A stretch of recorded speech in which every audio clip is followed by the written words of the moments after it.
So you get back from alms round, about 7 o'clock, and then you fold your robes and you sit and wait while the nuns prepared all the food from alms round and put it into bowls and so on.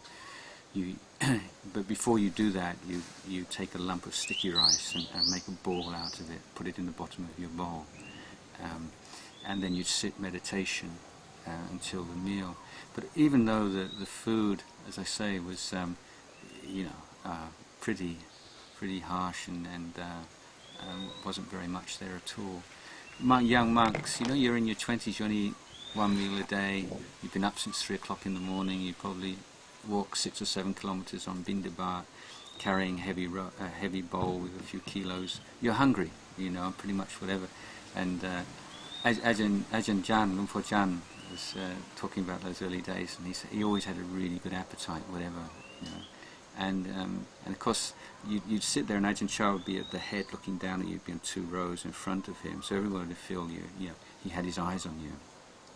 And one day Ajahn Chah was just so hungry, and he was just really sort of getting stuck into this very simple meal.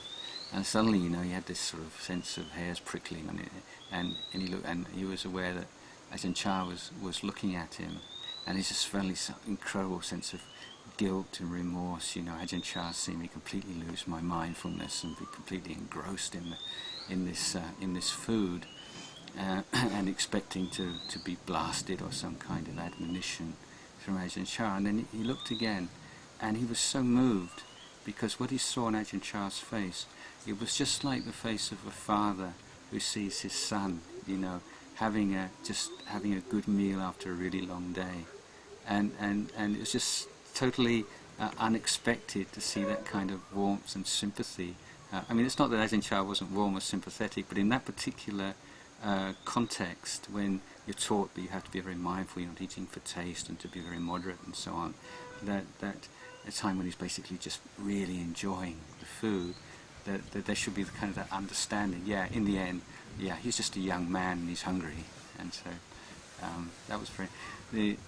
Just one other memory I have of something that Ajahn Chah, in Thailand, that it's extremely rude and offensive to compare human beings with animals, particularly dogs. So if anybody calls you you old dog, you might think it's quite charming in English, actually, because dogs have a very good reputation, man's best friend and so on. But in Thailand, you're asking for a fight, if you can. So this is a bit of background that Ajahn Chah would compare monks with dogs. And he said, you walk into the village, you notice, that in most of the houses they're very poor, and all the dogs live on is plain sticky rice. They don't get any meat or any fish, or anything. They're just eating plain. But look, they're really kind of thin and strong and powerful, and they're always wide awake and alert if there's anybody coming to steal things from the house. They're really good guard dogs, because they just eat so simply and eat so little. They're really sharp and awake. But if you go past the house of someone who's really wealthy, where the dogs get really good food, he said they're fat and they're laying around all day sleeping, and you can even tread on one and he won't even wake up sometime.